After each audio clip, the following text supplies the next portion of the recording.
शहरों में तबाही का मंजर दिख रहा है। मिडिल ईस्ट में जंग का आज 8वां दिन और आज भी अमेरिका और इजरायल ने ईरान की राजधानी तेहरान पर भीषण बमबारी की। इजरायल की सेना ने 80 फाइटर जेट से तेहरान और इस्फहान में 200 से ज्यादा मिसाइल अटैक किए। ईरान के मिलिट्री ठिकानों को निशाना बनाया गया। तेहरान के एयरपोर्ट पर भी हमला किया गया।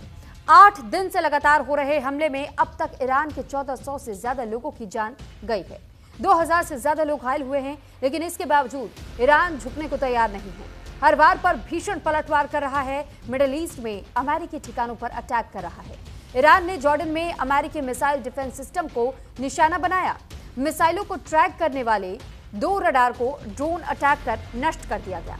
साथ ही कुवैत, बहरीन, इराक में भी अमेरिकी ठिकानों पर भीषण हमला किया गया। ईरान ने अमेरिका को सीधा संदेश दिया कि वो अमेरिका के आगे झुकेगा नहीं। आखिरी दम अब वो लड़ने के लिए पूरी तैयार है, लेकिन अब सवाल ये भी है कि इस जंग का अंजाम क्या होगा। आखिर कितने दिन तक ये महायुद्ध होगा? इस जंग का दुनिया पर क्या असर होगा? आज इसी मुद्दे पर होगी बात, लेकिन पहले दिखाते हैं आपको ये रिपोर्ट।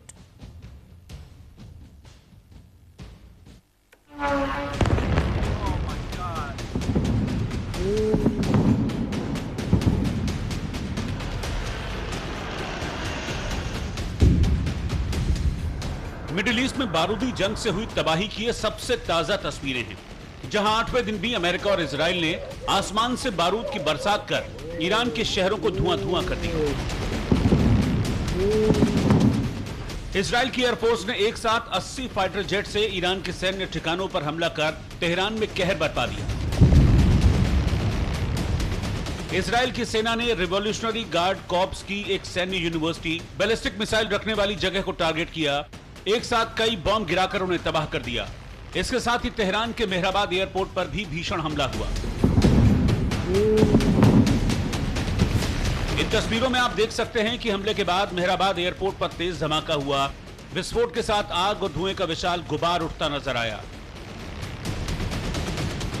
तबाही की तस्वीरें बता रही हैं कि 8 दिन की जंग में ईरान बर्बाद हो चुका है।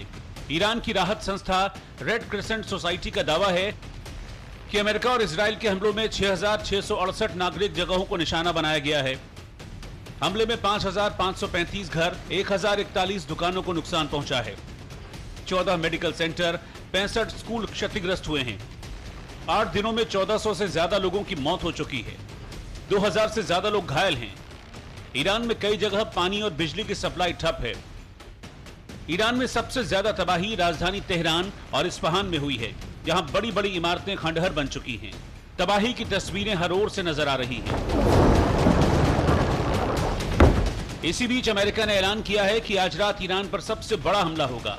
अमेरिका के वित्त मंत्री स्कॉट बेसेंट ने कहा, आज रात ईरान पर अब तक का सबसे बड़ा हमला किया जाएगा।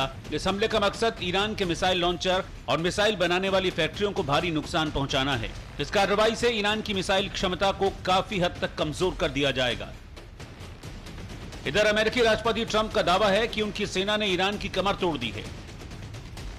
Their army is gone. They're just about, look, their navy is gone. Their communications are gone. Their leaders are gone. 2 sets of their leaders are gone. They're down to their 3rd set. Their air force is wiped out entirely. Think of it. They have 32 ships. All 32 are at the bottom of the ocean.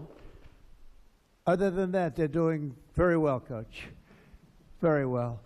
We're doing, our military is doing phenomenally. Israel के साथ मिलकर America पूरी ताकत से Iran के शहरों पर बमबारी कर रहा है।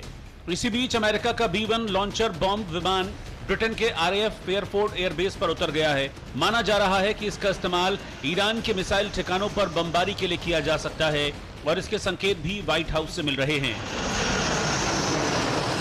Achievable objectives of Operation Epic Fury we expect to last about 4 to 6 weeks, and we are well on our way to achieving those objectives. Annihilating Iran's navy, we know that we've sunk more than 30 Iranian vessels and ships. Their navy has now been deemed combat ineffective.